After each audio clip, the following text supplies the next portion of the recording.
हम इस समय मौजूद हैं अलवर जिले के लक्ष्मणगढ़ तहसील क्षेत्र के गांव रायपुर अहीर में, जहां पर शनि मंदिर स्थित है। और शनि मंदिर पर महाराज श्री राजेंद्र गिरी जी महाराज हमारे साथ हैं। आइए आज हम उनसे बातचीत करते हैं। शनि मंदिर पर पिछले 3 वर्षों से धूनी तपस्या की जा रही है महाराज श्री के द्वारा। तो इस बार चौथा साल है और इस बार भी ये धूनी तपस्या यहाँ पर की जाएगी। तो इस संदर्भ में आज हम गुरुदेव से बातचीत करते हैं। गुरुदेव प्रणाम। जय श्री राम। क्या इस बार भी हर वर्ष की भांति धूनी तपस्या का आयोजन रखा गया है? हाँ, इस वर्ष भी 21 दिन के लिए जी सप्त धूनी तपस्या का आयोजन किया जा रहा है जी। और सप्त धूनी तपस्या का मतलब कि तपस्या करते समय 7 धूनी लगेंगी। हाँ, चारों तरफ से 7 धूनी लगेंगी जी। प्रतिदिन प्रत्येक धूनी के अंदर एक एक कोर बढ़ती चली जाएगी जी।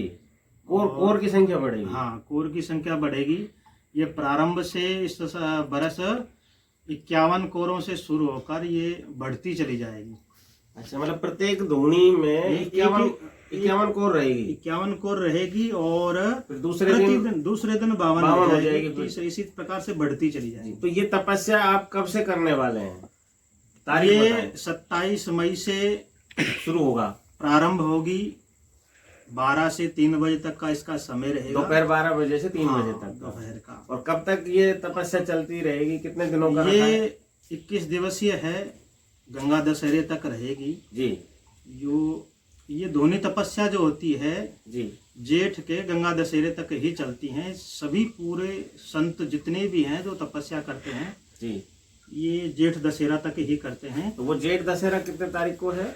ये 16 जून का है, तो 16 जून तक ही ये तपस्या चलेंगी। तो इस बार आप कौन सा वर्ष है आपका ये तपस्या लगातार करते हुए? ये चतुर्थ वर्ष है, चौथा वर्ष है जी। तो शनिदेव इसमें मंदिर पर धूनी की संख्या भी बढ़ाते रहते हैं, ऐसा हमने सुना है। तो पहली बार जब आपने तपस्या की तो कितनी धूनी लगाई थी आपने? जब हमने यहाँ पहली बार धूनी तपस्या की थी तो 5 लगाई थी। हाँ, 5 लगाई थी। तो प्रतिदिन उनमें भी उस समय भी कोरें बढ़ाई जाती थी जी। इस प्रकार से सप्त धूनी तपस्या इस बार दूसरी साल है जी हमारी ये।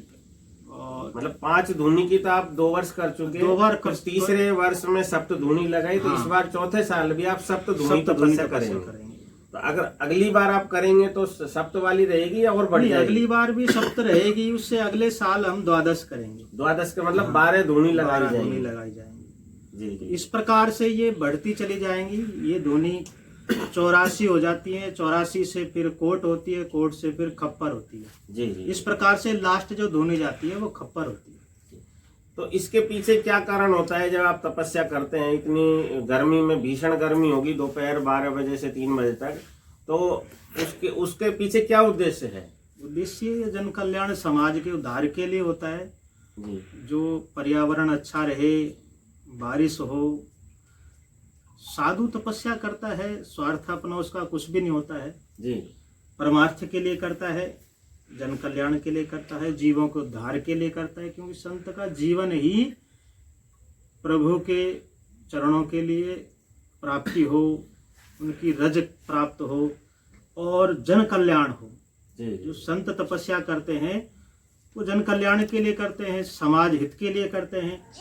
उनका अपना कोई भी ऐसा हित नहीं होता जिसके लिए वो निजी स्वार्थ नहीं होता। निजी कोई स्वार्थ नहीं। जन कल्याण के लिए सभी तपस्याएं की जाती हैं। हाँ, ये जितनी भी तपस्या, जो भी अनुष्ठान किए जाते हैं, यज्ञ करवाए जाते हैं, या किसी भी प्रकार से संत के द्वारा किसी या कथाओं का ये दौर चलता है, कथाएं करवाते हैं या प्रवचन करते हैं, ये सब समाज को सुधारने के लिए, समाज कल्याण के लिए ऐसे कार्यक्रम संत करते रहते हैं। तो इस 21 दिवस के दौरान मंदिर पर कोई सजावट का भी कुछ रखा है क्या कार्यक्रम? हाँ, जैसे चलता रहेगा और प्रतिदिन जैसा भी भक्तों द्वारा सत्संग रहेगी और चलता रहेगा। ये तो जी जी जी। ये तो नित्य प्रतिदिन कभी कम हो जाता है, कभी ज्यादा हो जाता है, ये तो चलता रहेगा। अंत में 16 तारीख के बाद संतों के लिए कोई प्रसादी का भी रहता है हाँ, इसमें? ये जो भी संत आएंगे आश्रम पर उन सबके लिए प्रसादी रहेगी।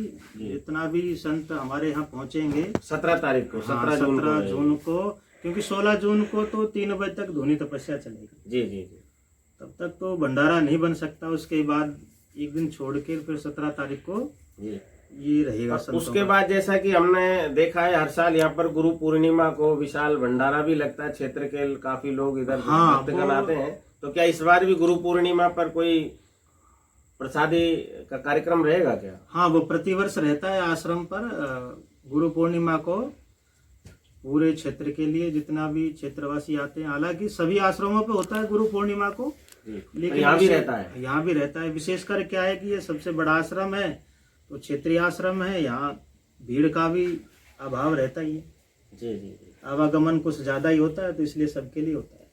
तो उस दौरान जब आप तपस्या कर रहे होते हैं तो भक्त लोग आपके दर्शनों के लिए भी अगर आए तो उनको व्यवस्था रहती है इस तरह की वे दर्शन कर पाएंगे उसमें? हाँ, पूर्ण व्यवस्था रहती है। वो काफी लोगों की जिनके कई लोग आते हैं जिनके कष्ट भी होते हैं, वो परिक्रमा देते हैं जी। और अपने घर से कोर लाते हैं और कोर धोने के लिए लाते हैं।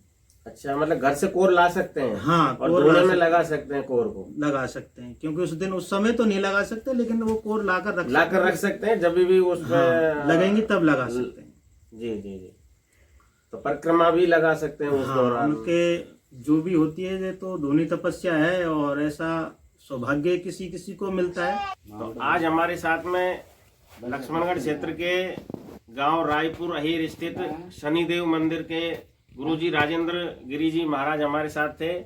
और आप सभी लोगों से भी हम आह्वान करते हैं कि 27 मई से सप्त धूनी तपस्या गुरुजी करने वाले हैं।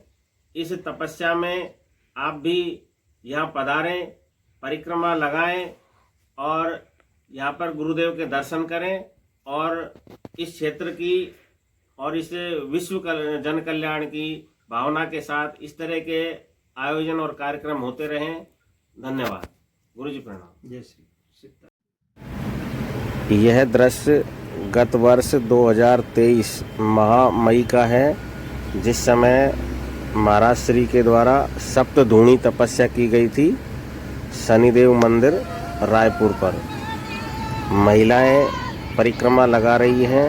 यह दृश्य मई 2023 जब तपस्या की गई थी उस समय का है।